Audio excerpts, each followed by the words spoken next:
आज के अखबार में खबर आई है कि उत्तर प्रदेश के सहारनपुर में बांग्लादेशी और रोहिंग्या घुसपैठिए अपना डेरा जमाए हुए हैं। देवबंद जिसको कहते हैं, जहां से मदनी साहब का पूरा ऑफिस चलता है, उस देवबंद में रोहिंग्या घुसपैठी, बांग्लादेशी घुसपैठी बड़ी मात्रा में आ चुके हैं। और जब उनको पुलिस ने पकड़ा है तो उनके पास आधार भी मिला है, बैंक के खाते भी मिले हैं, राशन कार्ड भी मिला है, ड्राइविंग लाइसेंस मिला है, वोटर आईडी भी मिला है और कुछ के पास तो पासपोर्ट भी मिला है। अब आप सोचिए, भारत में जो सबसे ज्यादा खौफ है गद्दारों पे, वो उत्तर प्रदेश में है योगी जी के कारण। और योगी जी के राज में, योगी जी के मुख्यमंत्री रहते हुए भी सहारनपुर में घुसपैठियों ने अपना अड्डा जमा रखा है। तो बाकी राज्यों में क्या हालत होगी, इसकी कल्पना आप खुद कर लीजिए। अगर ये रोहिंग्या बांग्लादेशी उत्तर प्रदेश के सहारनपुर में अपना अड्डा बना सकते हैं और पासपोर्ट, आधार, राशन कार्ड सब कुछ बनवा सकते हैं, तो बंगाल में ये क्या करते होंगे, केरल में क्या करते होंगे और अन्य राज्यों में क्या करते होंगे, आप इसकी कल्पना खुद कर लीजिए। दिल्ली में इनकी क्या स्थिति होगी, केजरीवाल जी की जहां सरकार है, या जहां तमिलनाडु में स्टालिन की सरकार है जो सनातन को खत्म करना चाहते हैं, वहां पे क्या कितना मौज होगा इन घुसपैठियों का, आप खुद सोच लीजिए। मैं बार बार कह रहा हूं, जब तक कानून नहीं बदलेगा घुसपैठ नहीं रुकेगी। ये घुसपैठिए बॉर्डर पे 2000 रुपए दे के अंदर आते हैं, 2000 रुपए, ये कड़वी सच्चाई है, ये मानना पड़ेगा। अंदर आते हैं 2000 रुपए दे के, कॉमन सर्विस सेंटर पे आधार बनवा लेते हैं। जब एक आधार बन जाता है फिर 2 से 3000 रुपए देते हैं दलाल को, वो नगर निगम से इनका बर्थ सर्टिफिकेट बनवा देता है। जब 2 डॉक्यूमेंट हो गए, बर्थ सर्टिफिकेट भी हो गया, आधार भी हो गया, फिर एक दलाल को पकड़ते हैं, राशन कार्ड ले लेते हैं 2-3 हजार रुपए। जब 3 डॉक्यूमेंट हो जाता है फिर दलाल को पकड़ते हैं, आरटीओ ऑफिस में ड्राइविंग लाइसेंस बनवा लेते हैं। जब 4 डॉक्यूमेंट हो गया तो बैंक में खाता खुलवा लेते हैं।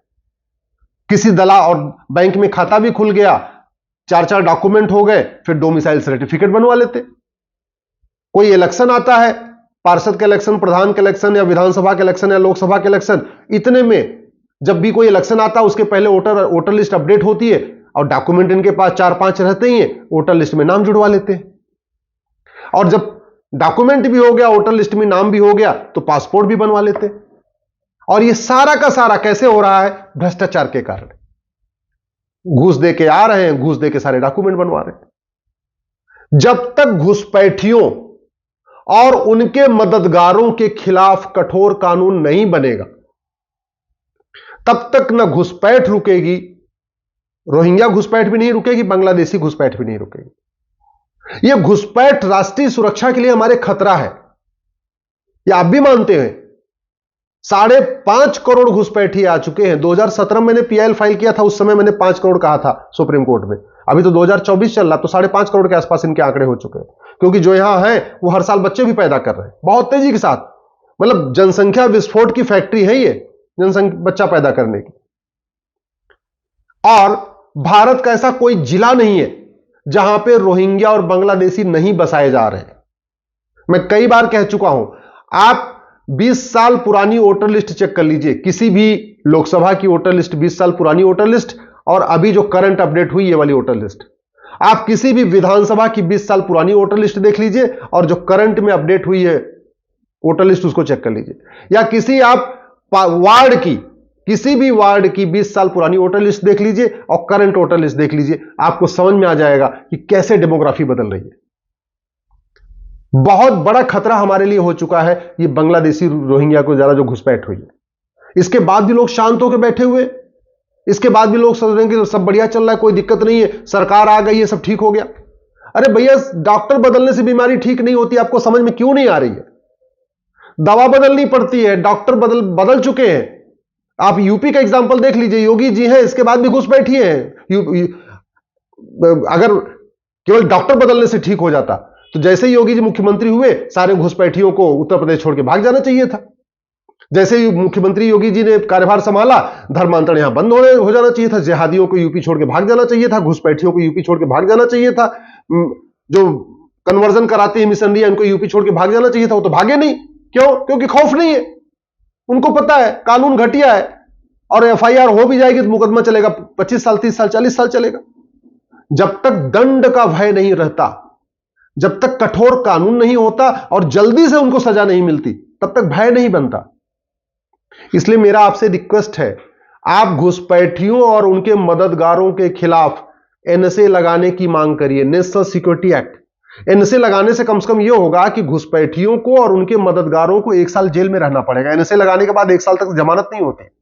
तो जो लोग उनका, चाहे वो लेखपाल हो, चाहे पटवारी हो, चाहे आधार बनाने वाला हो, चाहे राशन कार्ड बनाने वाला हो, बैंक में खाता खोलने वाला हो, जब ये 1 साल जेल में सड़ेंगे ना, आगे से बंद कर देंगे डॉक्यूमेंट बनाना। ये घुसपैठ हमारी एकता अखंडता के लिए खतरा है। एकता, और जो हमारे देश की एकता अखंडता के लिए खतरा है, उसके लिए हमारे पास एक कानून है, यूएपीए। लेकिन न घुसपैठियों पे यूएपीए लगाया जाता है, न घुसपैठियों के मददगारों पे यूएपीए लगाया जाता है। जिस दिन घुसपैठियों के और उनके मददगारों पे यूएपीए लगना शुरू हो जाएगा, उस दिन एक तो घुसपैठिए आना छोड़ देंगे, दूसरा उनके जो मदद करते हैं, पैसा ले लेके आधार बनाते हैं, राशन कार्ड बनाने, वो भी खौफ में रहेंगे। ये घुसपैठ अपने आप में वेजिंग वॉर है, इनडायरेक्ट वॉर है। मात्र 5000 घुसपैठिए गए थे पर्शिया में। पर्शिया मतलब जहां 100% पारसी थे, उन्होंने उस पर्शिया को ईरान बना दिया। और ये घुसपैठिए भी भारत में बहुत तेजी के साथ डेमोग्राफी बदल रहे हैं।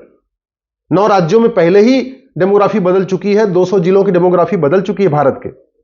200 जिलों की डेमोग्राफी बदल चुकी है और 900 तहसीलों की डेमोग्राफी बदल चुकी है।